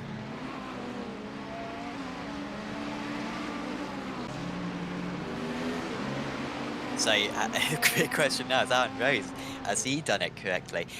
So Rose versus Fletcher, remember, Fletcher had the lead before the pit stops, but he pitted ages ago, did Fletcher. He was one of the first drivers in, he pitted 12 minutes ago. Winbase had to take back to the pits, I think, for some reason. That's a shame for Emil Winboat, but Rose, how long will he be stationed for? Fletcher was stationed for 22 seconds. It should be Fletcher who is still ahead because he set some good times, but Rose is on pit exit, and this is surely for the race win in this round one of the championship, and it is Aaron Rose who is ahead and has pulled off a suspiciously quick pit stop. Fletcher stationary for 22 seconds. Rose stationary for 16 seconds. Surely, Jim, he has not put enough fuel in that car. That is barely any fuel. How is he going to get to the end of the race from here? Well, we'll know soon enough. It just adds to the drama of the race. We'll know if we get to the final lap and his car just stops, and about at this point on the track. But must have made an interesting choice, just seeing the cars, sort of looking at his track position and thinking to himself, well, if I take any more fuel, there's no way I'll be in the lead of this race. And that's definitely where I want to be. So an interesting bargain he's had to make with himself. Where is Zimbo going to come out? Oh, all the way down to 16th. Still in the pits. I think he towed back to the pits, did Vimbo, so we may not see him. Or he'll be a while. Yeah. He's going to make a sandwich. Yeah. Unfortunately. Yeah. Poor Emil. Once again, Turbo Tape Machias. So we've got a Ferrari off the track. It's Burns, who of course had that long pit stop. Also, I don't think he took a faster pass, so he's still got damage on that car. So, no, that's just the paint scheme. It looks as though he's got some dents in that, some creases in the nose, but I think he's all right. Barnes now up into 14th place, although Barnes has just had an awful lap. Did he just come into the pits, Barnes? He just came into the pits. I don't know why, because he pitted on like lap 20, and he's had to come into the pits again, so maybe he didn't have enough fuel to get to the end of the race, but he's still doing well. For a driver to come into the pits twice in a race, start from 35th, and still to be in 14th with 15 minutes to go, that shows how quick he's been. Barnes has got Pratt to overtake ahead. I think Barnes was up as high as 7th place, maybe? Yeah, I think so, yeah. Unbelievable. I'm looking at the pit stop times for the drivers down the order, and there's some big changes. So just an idea, and hopefully we'll have a chat with some of these top guys when we, or any of the drivers, you know, anyone is welcome for an interview with us. As Dinkle, 8th place, Dinkle, he's gone off the track and he's lost a place to Trenta. He's down to 9th, but that's thanks to Sam Kumo there for posting up those times. You can see a big range. The 50s are pit lane penalties, so those are the drivers who got pit lane penalties. But you can see quite a divide between the guys who took 15 or 16 seconds and the guys who took 22, 23 seconds. I just wonder, maybe those drivers who pitted at half distance, did they only put in enough fuel at the start to get to half distance? And therefore had more fuel to put in at their pit stop, and then other drivers put in lots of fuel, rimmed it to the tank, and then had to put less fuel in at their pit stop. Just an idea of why there's that change, because that's quite unusual. You'd think everyone would take the same amount of fuel. Well, strategy. I mean, I'll go along with you. Also, I'll just say that it was a while after I started being involved with iRacing before I knew that you could do that. So, you know, if these guys are fairly new to the service, they might not know. Oh, no. A little bit of mistake there from Lewis Rose, but he managed to keep it on the track and get turned for Druids there. That could have, you know, that's a spot where many have gone wrong. Me included, I should say. Yeah, we've had a lot of offs around there, because it's bumpy as well on the gravel, real tricky corner. But very unique. I can't think of a corner similar to it really in the world of motor racing. Rose, of course, who we were just watching, 6th place. He got a 40-second time penalty. He's 41 seconds off the lead. You know, that's kind of where Rose would have been. You know, he would have been right with his brother or his relative or another person who shared his name. And with Fletcher, he would have been with his teammates basically. It would have been Luxem 24, 1, 2, 3. Yeah, that's a penalty really affecting him quite badly. Just a reminder as well of the point system that we have in this championship: 13 points for the race win, 28 for second place. So the gap between first and second is very big. It's going to be more down to consistency, nailing those kind of top 6 places in order to get the big points in this championship. And only the top 20 get points, which is quite an unusual twist in an iRacing league. Usually everyone gets points, but only the top 20 get points. You need to make sure that you're up there. Everyone outside the top 20, I think, today has had issues, so I don't think it's like unfair or anything. You can see Dane Baird up in 22nd place now, and he had to come in on the first lap and was a lap down after about 10 minutes. So that is the troubles that these drivers have had. This is certainly a baptism of fire at Brands Hatch, one of the trickiest circuits I think we'll visit all season. Yeah, absolutely. But, you know, that's why I love it. It's, you know, you're going to see this kind of action, and just demands a lot of the drivers. It's so much fun to watch. Rockenbach down to 28. Rockenbach a bit off the pace, I believe. His fastest lap is a 26.0, which is about 3 seconds off the pace. I think what Rockenbach is struggling with is just the amounts of drivers who are trying to get past him at this late stage of the race. There's drivers who are 1 lapping him, 2 lapping him, and also overtaking him for position. He's constantly being pushed offline. Not easy for any of these drivers. But Alexander, the German driver, still doing well in 28th position at the moment. As yeah, just over 10 minutes to go in this race. Rockenbach actually doing a good job of letting all of these guys go. We've got a good battle between Furtz, Lord, and McIntosh at the moment. Christian Furtz, you'd expect, will pull away from these drivers, seeing that he was running as high as as third place because he started third place to Christian Perez. He's pulling away from these guys, but Lord and McIntosh quite close to one another on that last lap. McIntosh was 1 second quicker than the car ahead, and this is for 11th place for an extra championship point. I think we got a pretty good battle going on ahead. I think just about everybody down to P10 seems to be battling it out pretty well. So it will be interesting to see how it, if Burrs is climbing the timing tower, as he seems to certainly be, he could really throw a wrench into the works there. Yeah, he's only 3 seconds behind Dinkel, isn't he? But Dinkel with some good lap times actually recently, at 24.4 for Dinkel. That's strong. Up in 9th place. Dinkel, who was, him and Trenta, of course, have been kind of embroiled in a race long battle, albeit Trenta has... no, Trenta's not by ahead, he's only 1 second ahead, so yeah, if those two battle, then Pratt's can get involved in that one, potentially. We're currently watching Pratt battling Jackson. 58 seconds off the lead, but yeah, everyone down from about 7th to 15th, all very close to one another. Everyone with such a narrative in this hour-long race, as we always have in these events. Whenever we have interviews with drivers, they always pick up on stuff that we've missed in the commentary box, because so much does happen in these events. But Jackson catching up to the driver ahead. Just dropping up a little bit now. You'll have to pick where he's going to make that over to. Yeah, I thought that was interesting. We just saw a little dab of brakes there at the top of that paddock bend there for Pratt. He's trying to get the car settled down there. It seems like he's trying to play it a little bit safe, even though he does have Jackson filling up his mirrors. We are too far into the race to have any kind of sort of crazy unforced errors. If you're a driver at this point, you're looking at the clock and thinking, okay, well, I've kind of got my lot here, but I want to keep it on track and make sure I get 14th rather than, 20th, right? So maybe trying to play it safe a bit there. Yeah, probably was. I mean, it's only if I was a driver out here, knowing that what the can do is, I'd want to just get some points on the table in this round one, because 5-race championship, you can so easily get your first race, 2 races, absolutely wrecked by incidents out of your control. So when you can pick up points, especially with this slightly unusual point system that we have for this championship. 14th place will be a pretty valuable stuff come the 7 season. points for 14th. Yeah, exactly. Points all the way down to 20th. Yeah.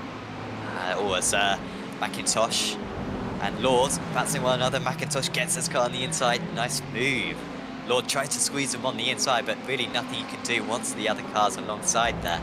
And that was a really nice move there. McIntosh saw the opportunity, as we've seen so many drivers do so far, wide at paddock, and then pounce on that going into Jewett. So always a fantastic section of track. And he is up. Now Barnes will surely be past himself. Barnes, what's his fastest lap time so far? So his fastest lap time is a 23.1.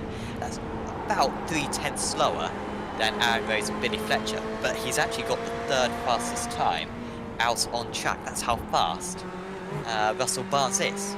And I know that he doesn't want to get involved in the championship battle, but I would love to see Barnes up there at the top of the standings, fighting with the Luxem 24 drivers, because I think he could give them a good run for their money. He's really a very competitive driver, as one would expect.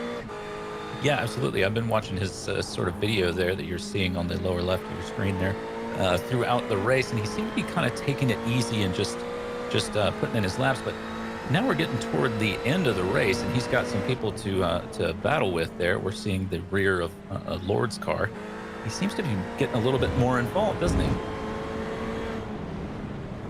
Yeah, he does. It must be tempting to go for the move right now. He's got time. I don't think he'll get McIntosh. He's already started pulling away. McIntosh with good pace for RPM Racing, currently the top running RPM driver. In fact, I think there's only one other, Robert Lancaster, was with those issues earlier on. As I look away, all of a sudden I see Barnes ahead of him. Well, that's it. Did he just let him go there?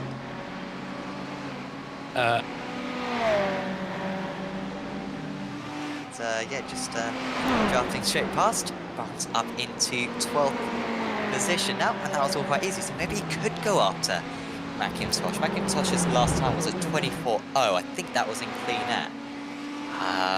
He has, yeah, he could maybe be caught. Maybe Barnes will be able to catch him, but an overtake would probably be the more tricky once he does overtake him. So, but yeah, that was just letting Barnes go there for Lord. So 12th and 13th, good points for these drivers. Out in the lead, we haven't checked in on them for a little while. Aaron Rose still leading the way. Pole Sitter, who lost the lead to Billy Fletcher in a choreographed move. Maybe he knew what he was doing all along. We were doubting him, or certainly I was just downright confused what he was doing when he let past his teammate. But maybe he knew that Fletcher was running less fuel and that it would be inevitable that he would be able to get ahead when the pit stops sorted themselves out. Rose now just 5 minutes away from taking the first blood in this championship. And making it a 1-2 for lap sim 24. Looks like Rose has got a 5-second gap there back to Fletcher. And I'm sure that he will be making a pass on Guillaume ahead here any moment. But pretty significant gap, I would think. So who's that between? I think that Rose has got 5 seconds on Fletcher in P2. Yeah, he's been able to open that up, hasn't he? I mean, on that last lap, 0.3 of a second faster than his teammate. Considering that Fletcher looked faster in the early stages, looked faster kind of in the pit stop sequence as well. Remember, Rose only came out of the pit. Oh, we've got a car, got an Audi stationary. It's Dave South. Dave South. Yeah. It's gone south for him, and that's the second time I've used that. And I think the first time was too many. 11. I have 9. silently noted this. Yeah, watch and learn. Dave South, 223rd, not in the points, of course, and he's a long way away from the points. But there's quite a chasm. As Adam Hedgecock, I don't know if Adam's listening along, I doubt he is. But as Adam Hedgecock would like to hear, there's quite a chasm between 20th and 21st. And Dane Baird actually just realised he's in 21st. Hutchins is off the circuit though, and Dane Baird might be in for a shot with points because there is Hutchins. Where is Baird in comparison? I don't think he's close enough. He is. Half a minute behind, he's definitely not close enough. Okay, he's got to catch up, come on, Dane. Pull your finger out. You got to catch up to Hutchins, get yourself onto the board because Kairos competition have a bit of an awful day. Mark Chanter, to be fair, doing a good job in 8th place. They've also got Chris Southey in 18th. But Dane Bird would like to get in those points positions. But he's too far back at the moment. Hutchins is going to need to make a few more mistakes if the Brits is going to catch up. Yeah, come on, Baird. There's 1 point to be had in P20. Get a move on, son. Yeah, skip the chicanes, doing a long day. Chicanes, what are they? You can't really do that around this circuit though. There's not many shortcuts unless you take the Indy layouts, which is used to be a chicane at Dingle Corner, but they took it out, and now there's just Dingle Corner. And I think they renamed Dingle Corner. It's called something else now, Sterling's or something. It's one of those English F1 drivers. Yeah. Which corner is that? Which, as Rockenberg is on the Rockenbach is off the track. Pratt versus Jackson. I think Pratt's just got ahead of Jackson, and those two have been locked together for many a lap. Oh no, just saying the same way. Oh, what's happened to Rose in? Oh no, it's all right. It goes red on our screen.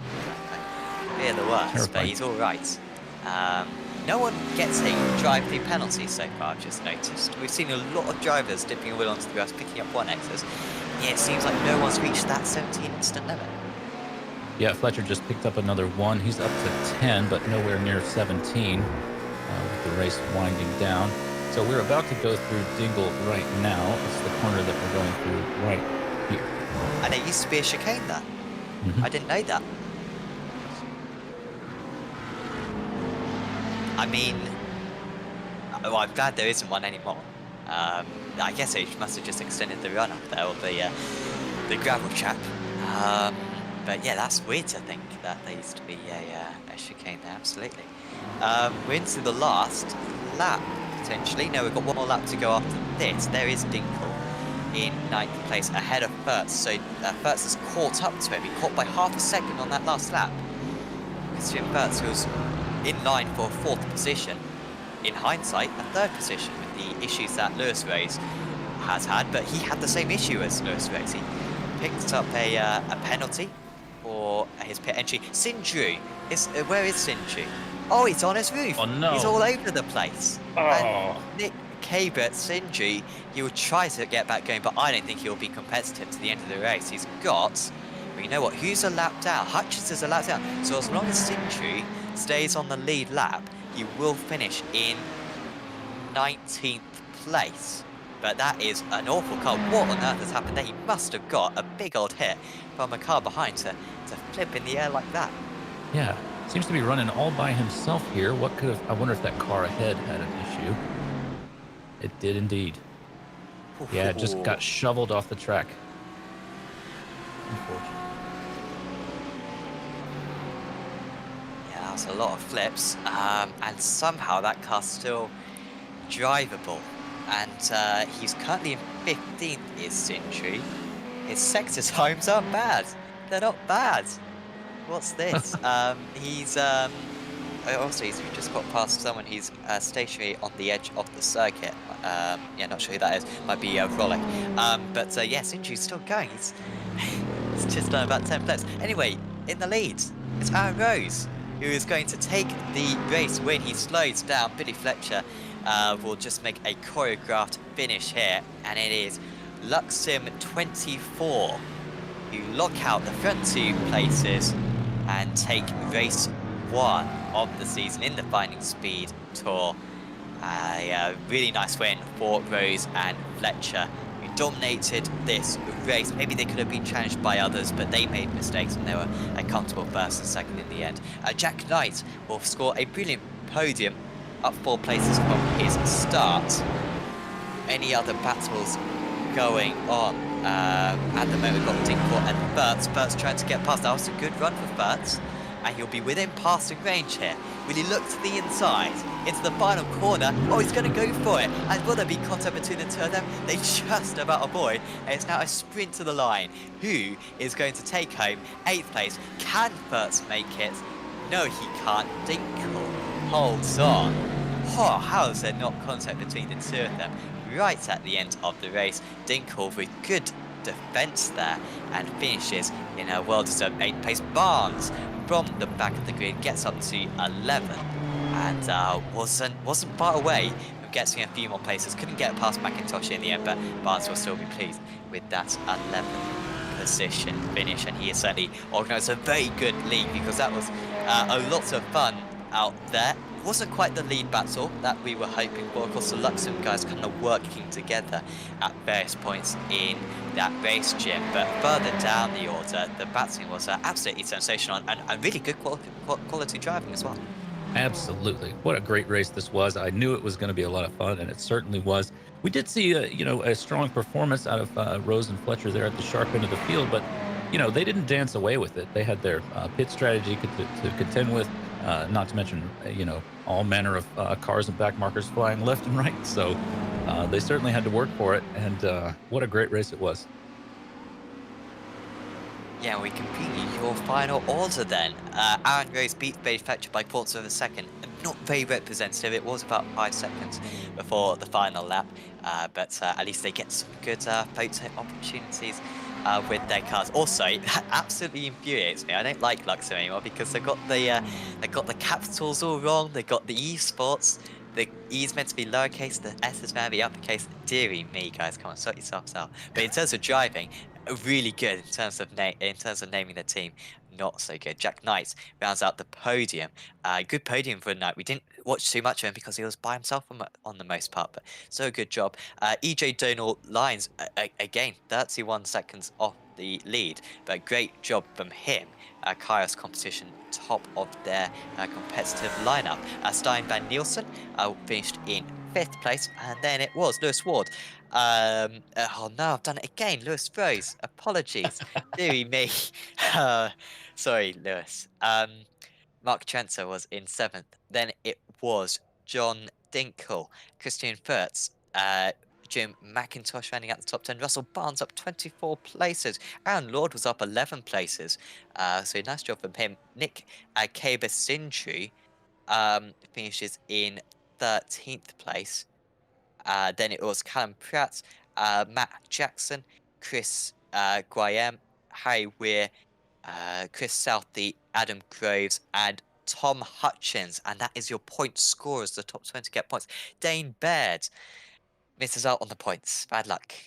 Chris Tapeo in 22nd place. Then it was Dave South, Emil Winbay, Max Christiansen, John McLennan, Luke Davis, Alexander Roggenbuck, Dan Ocaranza, Paolo Antonori, Levi Goffeni, Robert Lancaster, Braden Coates, Silas Craig Vrolick, Igor Bembik, and Isaac Allen in 36th place. So well done to all of the drivers out on track. We will get some interviews with drivers. No one is waiting for an interview at the moment with us. So we will talk about what is coming up for the next round of the championship. Do we know what the next round of the championship is, Jim? Do we know what lovely British circuit we are visiting next? Yes, we do. It will give me a moment to scroll. It is Oulton Park on the 20th of December. Oulton Park Grand Prix. 21st November. Yeah, and I guess that's like it kind of most similar to this, isn't it? I mean, well, I guess a few more kind of slower corners around there. A lot of chicanes, of course, around Oulton Park, but narrow again, a lot of grass again, and tricky to overtake again. But well, I'm looking forward to visiting that one. Hopefully, these drivers have got some experience. I do believe one of the GT3 series visited that relatively recently, so they should know what to not to expect. Oh, actually, we do have it. Maybe I saw Dane Baird and thought that's a commentator's channel, but maybe I was just getting confused. So who is the furthest up driver we have got in for a chat? I think it is. Is it Russell? No, it's EJ. Donald Lines, who's in with a chat with us. Congratulations, EJ, out there. You get yourself a 4th position. You must be delighted for that round 1.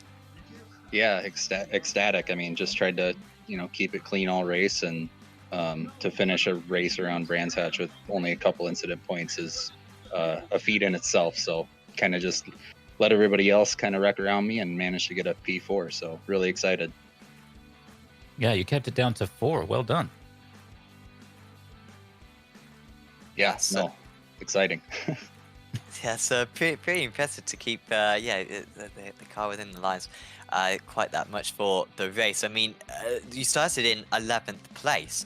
How did you gain all those positions? I mean, you said that other drivers just went off. I mean, was it mainly instants in the first few laps, or was it kind of just picking them off as the race went on? There were a couple in the first few laps, and then really, the Audi's a tough car to keep a hold of. So just trying to keep a hold of it, and then, managed to make up a few spots on just pit strategy, really. So, yeah, it was kind of a lucky race for me, but ended up with a really good result.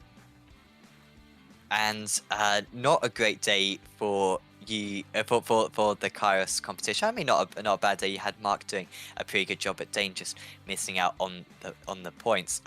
How much preparation were you doing for this first race? I mean, were you using kind of your own developed setup, or were you using one from Finding Speed? What was kind of your process with that?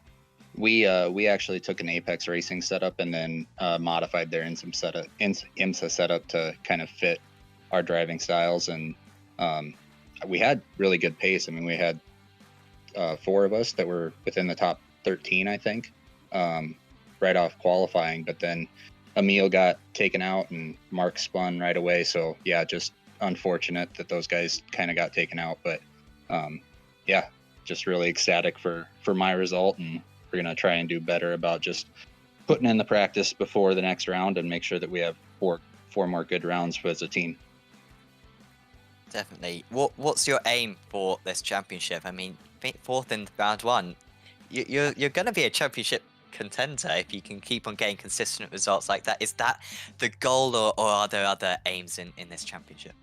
Yeah, I don't usually race GT3 cars, so it's a little different. It's a little out of my element, but ultimately, if I can finish top 5, I'll be really, really happy with my results at the end of the day. But it'll be tough. There's some really quick guys in this league, so just super ecstatic to be where we are.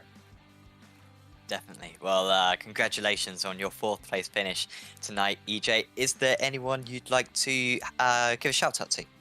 Just shout out to the guys over at Kairos. We put in quite a bit of work, and it's just an awesome team to be a part of, and really happy that I got to join up there. So thanks, everybody. Awesome. Thanks for having a chat with us, EJ, and best of luck for 2 weeks' time. Awesome. Thanks, guys. Have a good one. So that was EJ Donald Lines for Kairos competition, finishing a very impressive 4th place tonight. Jim, would you like to have a chat with anyone? Sure, we've got Fletcher waiting, it looks like. If you want to... There he is. Mr. Fletcher, congratulations on your P2 finish. How are you feeling? Pretty good, thank you, mate. I'd expect so. You guys looked great out there. You got to be proud and pleased with a 1-2 finish. Do you want to fill us in on any in-race strategy we saw out there? Yeah. Me messing up. I forgot to set the fuel to 82 litres. I only had 60 on at the start. So basically, me and Aaron, obviously we're in the same comms. I said to Aaron, you go past and see if I can build the gap up, because obviously I was going to be in the pit stall for an extra good 10 plus seconds. That was the reason why he let me through. So that was my error, which is a little bit frustrating. And also, Lewis got copped with a pit lane penalty. So possible 1, 2, 3 there was on the cards. Got ruined. Well, I wouldn't call it exactly ruined. I mean, 2 out of 3 is not bad, especially if you're at the sharp end of the field, right? Yeah, it is. I mean, to be fair, we're still quite a new team. So to have the 3 cars at the front, obviously broadcasted by you guys, is fantastic, and it's nice to get the team towards the front, and it's nice to get the team name at the front as well. Well, it was certainly a thrilling race, and I'm impressed. I mean, you seem to be showing us a little modesty, which I can appreciate, but I thought it was a great performance out there and a great race. How do you think it bodes for the rest of the series? To be honest, I'm not really sure. It was interesting, like the practice sessions that Russell was putting up for us, and the times seemed very, very close. Even when everyone was doing qualifying laps, and I'd openly admit, and my team guys would openly admit, we were running qualifying laps and we weren't the fastest cars. We've also been chopping and changing cars on the run up to this season, trying to find the best suited car, because we wasn't particularly happy with the Audi, and we only literally jumped in the Merc the last night for the last practice session last night that there was. And yeah, it's just the case. We thought it was going to be really close, and we were quite surprised. Especially me and Aaron at the start, we managed to sort of start pulling away, and we felt quite comfortable. I mean, my instant points were quite high, but that was because I was overdriving, trying to pull the gap with the fuel issue that I had. Well, as I say, it was, it's as much as it sounds like you were kind of had a lot of balls in the air, you were juggling there. From here, it looked like a pretty solid performance, and as you say, you guys were pulling away. So we sure like to see it. It was a great race out there. Anybody you'd like to send a shout out to? Obviously, a big thanks to Mr. Rob Pearson and Anthony, the guys that run Luxim, for sort of giving me the opportunity to manage the team and get an esports team together for them. It's been great, and really big thanks to them. Big thanks to SimStickers, Paul God, and Draper Tools, sponsors on the car. Yeah, that's it. Thank you very much, and thanks to you guys for broadcasting such a great race. You bet. Our pleasure. Thank you so much. Great race. Billy Fletcher there, P2 finisher. We are a little bit over the time, so we will just have one more interview, and we'll get Russell Barnes in with us. He rudely interrupts his conversation with the other hello, guys. Yeah, so hello, 11th place tonight, Russell. Must be very pleased with that, from 35th on the grid. Yeah, it was pretty good. I was quite happy with that. It was a lot of fun actually. It was a lot more fun than I thought it was going to be. But Brands Hatch is so demanding. There's no rest on that track at all. So about 40 minutes in, you really have to start gritting your teeth. No, I don't. Of course, we are kind of promoting one of your or your YouTube channel. However, I don't know if it goes against you here. What was going on with the pit stops? Why did you pit twice? I hit the wall really hard and bent my steering. And as it transpired, for whatever reason, I don't know how it happened. Everybody had infinite fast repairs by complete error. So I went and made use of one of those cheeky little fast repairs because someone was coming out of the pits, approaching turn one. They just completely caught me unawares, and before I knew it, I was running out of track and running out of time to slow the car down. So out to the outside wall, bent the steering quite badly, so just hobbled round. Otherwise, I don't know, might have been closer to a fifth, but happy with that. Had a nice little battle with Jim at the end of the race there, just trying to claw my way into the 10th, but he wasn't having it. Yeah, he defended where it looked like it was tricky to overtake out there. You must have been a little bit cautious not to hit anyone off. You did a good job with the overtakes. I didn't see any contacts for yourself, and yet you still managed to make a lot of overtakes. Yeah, thanks, man. No, it was good. It was really good fun. I think everybody was really considerate on the track on the whole. So I hope that continues. I mean, obviously there was a fair number of incidents, but I think Brands Hatch is one of those tracks that sort of baits issues. Yeah, definitely. I mean, you must be really pleased with how this first round has gone. To have so many drivers, turn up for this first meeting of the season, it sets the championship in good stead for the future. Yeah, absolutely chuffed to bits. I'm really, really pleased with the way it's going. I can't wait to watch the broadcast back after. But yes, yeah, I didn't think I'd pull a full grid in, and here we are. And I think 99% of us had a great time doing it. So back in 2 weeks for round 2 at Alton Park. Yeah, definitely. Before we let you go, Russ, is there kind of anyone you'd like to give any thanks to, and speak about finding speed as well? Yeah, sure. Well, thanks to Rob, who had a terrible incident like about halfway into the race. He's one of my admins, and he's been quite instrumental in helping me put bits and bobs together for the series. So thanks to him. He actually drives for RPM Racing. Both the teams won Petit Le Mans this year in splits 13 and 15. So well done, RPM Racing. And it's a racing team that came out of the chat of the Finding Speed YouTube channel. So it's really awesome that stuff like that's happening, and yeah, it's nice. Absolutely. Well, thanks for having a chat with us, Russell, and we'll see you back very soon. Cheers, guys. See you next time. Russell Barnes there, league organizer, of course, and 24 places going to take 11th place finisher in the end. We will be back with you then for this series in 2 weeks' time. It's not every week this series, it's every other week. So we'll be back at Alton Park in a fortnight's time. Of course, in between that, we've got loads of streams on Apex Racing TV. Do subscribe to Apex Racing TV because all of our content is on our channel now. Nothing else on the Esports Network, unfortunately. Seeing that the Esports Network isn't anymore, so you need to subscribe to Apex Racing TV to really watch the best sim racing in all of iRacing, of course. And we've got lots of categories: GT3s, GTEs.